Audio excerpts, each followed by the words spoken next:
نبی پاک علیہ الصلوۃ والسلام نے فرمایا طویل خاموشی کو اختیار کرو، دیر تک چپ رہا کرو۔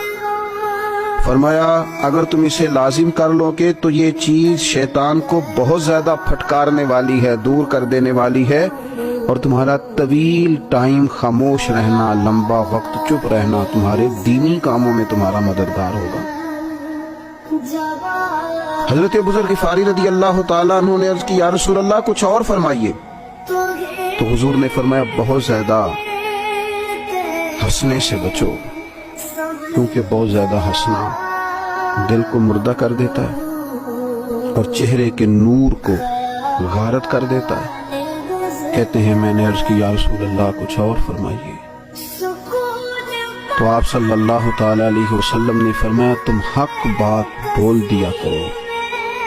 اگرچہ کسی کو کڑوی ہی لگے۔